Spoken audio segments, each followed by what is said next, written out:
నమస్కారం. కిమ్స్ హాస్పిటల్ సికింద్రాబాద్ సుఖీభవకు స్వాగతం. ఈరోజు సుఖీభవలో అల్సర్లను తగ్గించే ఆహారం ఏది, కుటుంబ నియంత్రణ పద్ధతులు, అపోహలు, తలనొప్పికి కంటి చూపుకు సంబంధం ఉందా, కారం మసాలాలతో నిద్రకు చేటు, ఇంకా సమస్య సలహా, హెల్త్ టిప్.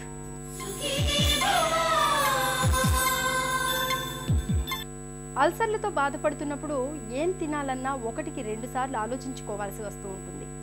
వంటల్లో కొద్దిగా పులుపు ఎక్కువైనా, కారం మసాలాలు దట్టించినా ఇక ఆ రోజంతా బాధపడాల్సి ఉంటుంది. అందుకే అల్సర్లతో బాధపడుతున్నప్పుడు చాలామంది పెరుగు, మజ్జిగల వంటి సాత్విక ఆహారాలకే పరిమితమైపోతూ ఉంటారు. అయితే రోజువారీ ఆహారంలో కొన్ని ప్రత్యేకమైన జాగ్రత్తల్ని తీసుకోవడం ద్వారా అల్సర్ల బాధల నుంచి చక్కటి ఉపశమనాన్ని పొందొచ్చని చెబుతారు డాక్టర్లు. ఆ వివరాల్ని ఇప్పుడు తెలుసుకుందాం.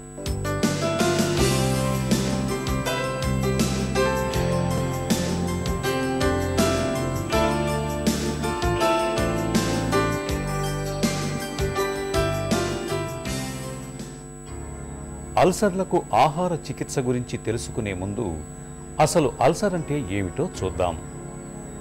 ఇక్కడ జీర్ణాశయంలోనూ చిన్న పేగులోనూ సున్నితమైన పొర దెబ్బతిని పుండులాగా కనిపిస్తోందే, ఇదే అల్సర్. ఈ పరిస్థితిలో పొట్ట లోపలి ఆమ్లం పుండును తాకినప్పుడల్లా భరించలేనంతగా మంట పెడుతుంటుంది. పొట్ట లోపల సున్నితమైన పొర దెబ్బతినటానికి ఇప్పటిదాకా లోపల ఆమ్లం ఎక్కువగా ఉత్పత్తి కావటాన్నే కారణంగా చెప్పుకునేవాళ్ళు. అయితే అల్సర్లకు హెలికోబ్యాక్టర్ పైలోరీ అనే ఒక రకపు బ్యాక్టీరియానే అసలు విలన్ అని ఇప్పుడు వైద్య ప్రపంచం గుర్తించింది. అల్సర్ ఉన్నప్పుడు జనరల్గా ఏం జరుగుతుంది అంటే అది ఇన్ఫెక్షన్ వల్ల మేజర్గా ఆల్మోస్ట్ 70% ఆఫ్ అల్సర్స్ ఇన్ఫెక్షన్ వల్ల మనకి అల్సర్స్ ఫామ్ అవటం అనేది జరుగుతూ ఉంటుంది. దీనికి కొన్ని రిస్క్ ఫ్యాక్టర్స్ తోడవుతాయి. ముఖ్యంగా స్మోకింగ్ అనేది, ఆల్కహాల్ అనేది biggest risk factors. Already ulcer ఉన్న వాళ్ళకి స్మోకింగ్, ఆల్కహాల్ బాగా అల్సర్ని ఇంక్రీజ్ చేస్తూ ఉంటుంది. దాంతోపాటు ఇరెగ్యులర్ టైమింగ్స్ అనేవి కూడా ఇంక్రీజ్ చేస్తూ ఉంటుంది. అల్సర్ పెయిన్ మనకి 30 minutes నుంచి 3 hours వరకు ఉండటానికి ఛాన్సెస్ ఉంటాయి. ముఖ్యంగా నైట్ టైం చాలామందికి పెయిన్ రావటం అనేది కూడా ఉంటుంది. సో వీటన్నిటికీ మనము ఆహారం నియంత్రణ చేసుకోవటం అనేది చాలా అవసరం.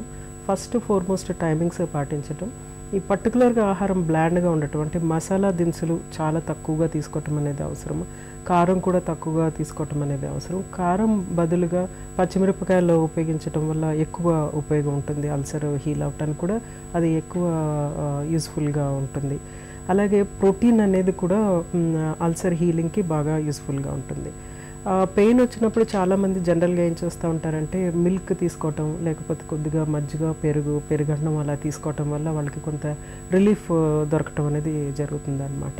ఇది ఎందుకు అవుతుందంటే ఎప్పుడైతే ఎంటీ స్టమక్ అవుతుందో అప్పుడు అల్సర్ మళ్ళీ అగ్రవేట్ అవడానికి ఛాన్సెస్ ఉంటాయి. అంటే యాసిడ్ ప్రొడక్షన్ వల్ల అల్సర్ అగ్రవేట్ అవడానికి ఛాన్సెస్ ఉంటాయి. కాబట్టి పెరుగు తీసుకోవటం వల్ల వాళ్ళకి చాలా రిలీఫ్ దొరుకుతూ ఉంటుంది అన్నమాట.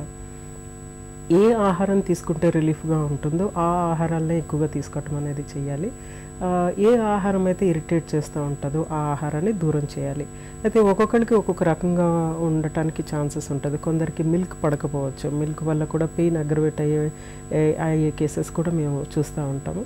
సో కొందరికి టమాటోస్ వల్ల ఇరిటేషన్ ఎక్కువ అవుతుంది. అలాగే పులుపు, ఎటువంటి పులుపు తీసుకున్నా, చింతపండు పులుపు కానీ నిమ్మరసం పులుపు కానీ తీసుకున్నా కూడా అల్సర్ అగ్రవేట్ అయ్యే ఛాన్సెస్ ఉంటుంది. సో పులుపుని కూడా దూరంగా, కొందరు పేషెంట్స్ పులుపుని కూడా దూరంగా ఉండటం వల్ల చాలా ఉపయోగకరంగా ఉంటుంది. అల్సర్ హీల్ అవ్వటానికి ప్రోటీన్ అనేది ఎక్కువగా ఉండేటట్టుగా చూసుకోవాలి. హై బయలాజికల్ వాల్యూ ఉన్నటువంటి ప్రోటీన్, అది మనకి మాంసకృతులు, మన మాంసాహారం నుంచి వస్తూ ఉంటుంది. అలాగే చీజ్, పన్నీర్ అవి కూడా మనం ఉపయోగించుకోవచ్చు. లేకపోతే ప్రోటీన్ సప్లిమెంట్ లాంటివి కూడా మనము ఈ అల్సర్స్ హీలింగ్ టైంలో సప్లిమెంట్ లాగా కూడా తీసుకోవటం వల్ల చాలా ఉపయోగకరంగా ఉంటుంది. పొట్టలో అల్సర్ ఏర్పడినప్పుడు లోపల ఆమ్లం దాన్ని తాకినప్పుడల్లా భరించలేనంతగా మంట పుడుతుంటుంది. ఇలాంటప్పుడు బాధ భరించలేక చాలామంది విలవిల్లాడిపోతుంటారు. పొట్టను ఎక్కువసేపు ఖాళీగా ఉంచినప్పుడు, భోజనం చేసిన తర్వాత, కారం, మసాలాల్ని ఎక్కువగా ఉపయోగించిన ఆహారాలను తీసుకున్నప్పుడు అల్సర్ల బాధలు బాగా తీవ్రంగా ఉంటాయి. ముఖ్యంగా మధ్యరాత్రిలో పొట్టంతా బాగా నొప్పిగా ఉంటుంది. యాంటాసిడ్ మందుల్ని వేసుకున్నప్పుడు కాస్తంత ఉపశమనంగా ఉంటుంది. అయితే ఇలాంటప్పుడు రోజువారీ ఆహారంలో కొన్ని ప్రత్యేక జాగ్రత్తలు తీసుకుంటే మంచి ఫలితం ఉంటుంది. అల్సర్స్ ఉన్నప్పుడు పాలు జనరల్గా చాలామంది పాలు తాగుతూ ఉంటారు. యాక్చువల్గా పాలు తాగటం వల్ల అల్సర్ అగ్రవేట్ అయ్యే ఛాన్సెస్ ఉంటుంది. అంటే ఇనిషియల్గా మనకి అది రిలీఫ్ దొరికినట్టుగా ఉంటుంది. అంటే ఇమ్మీడియట్ రిలీఫ్ ఏదో ఒకటి పొట్టలోకి వెళ్ళిన తర్వాత అది పాలే అవ్వచ్చు, ఇంకేదన్నా అవ్వచ్చు, ఏది తీసుకున్నా ఇమ్మీడియట్గా అల్సర్ పెయిన్ నుంచి రిలీఫ్ రావటం అనేది, కడుపులో మంట నుంచి రిలీఫ్ రావటం అనేది, డిస్కంఫర్ట్ నుంచి రిలీఫ్ రావటం అనేది జరుగుతూ ఉంటుంది.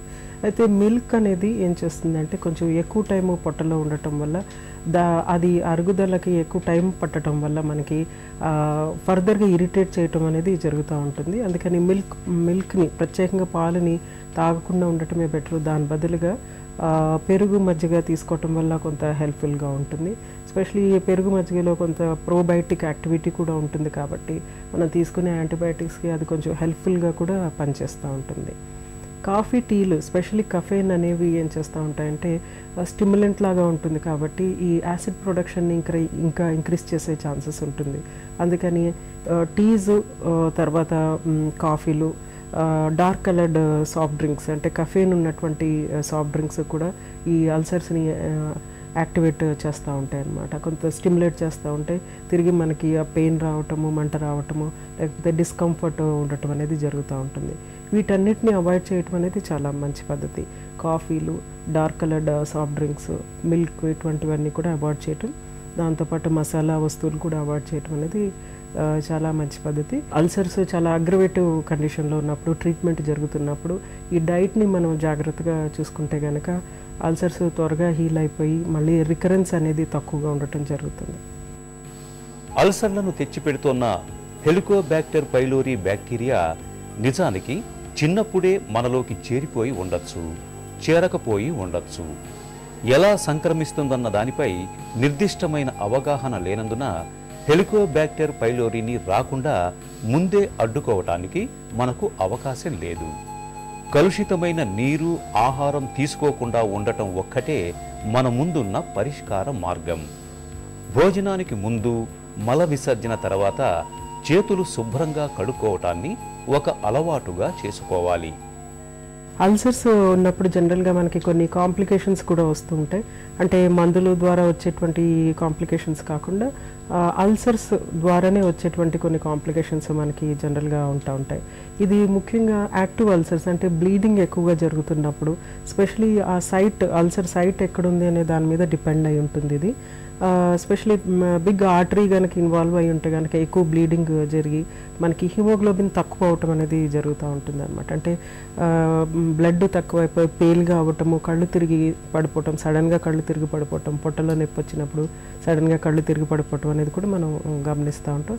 ఇది ఎందుకు జరుగుతుందంటే ఎక్కువ బ్లీడింగ్ అవ్వటం వల్ల, హిమోగ్లోబిన్ లెవెల్ బాగా పడిపోవటం వల్ల మనకి ఇది జరుగుతుంది అనమాట.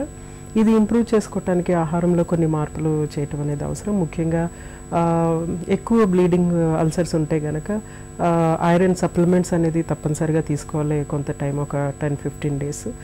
దాంతోపాటు ఆహారంలో మనం ఎక్కువ ఐరన్ ఉన్నటువంటి ఆహార పదార్థాలు, ముఖ్యంగా ఖర్జూరాలు లాంటివి ఈజీగా తీసుకోవచ్చు కాబట్టి అవి తీసుకోవటం, అలాగే కంప్లీట్ బాయిల్డ్ హోల్ ఎగ్ కంప్లీట్గా బాయిల్ చేసి తీసుకోవటం, నాన్ వెజ్ సూప్ తీసుకోవటం, ఆకుకూరల సూప్ తీసుకోవటం వల్ల ఎక్కువగా హెల్ప్ఫుల్గా ఉంటుంది. అల్సర్ల బాధల నుంచి ఉపశమనం కోసం ఉప్పు, కారం, మసాలాలు, కొవ్వులు, నూనె పదార్థాలు, స్వీట్లను చాలా వరకు తగ్గించాలి. ఒకేసారి ఎక్కువ మొత్తంలో తినకుండా తక్కువ మోతాదులో ఎక్కువ సార్లు తినాలి. కాఫీ, టీలను బాగా తగ్గించాలి. తిన్న వెంటనే పడుకోకూడదు. బరువును అదుపులో ఉంచుకోవాలి. మద్యపానం, ధూమపానం వంటి అలవాట్లకు దూరంగా ఉండాలి. పడుకున్నప్పుడు తలవైపు ఎత్తుగా పెట్టుకొని పడుకోవాలి. మానసిక ఒత్తిడిని బాగా తట్టుకోవాలి.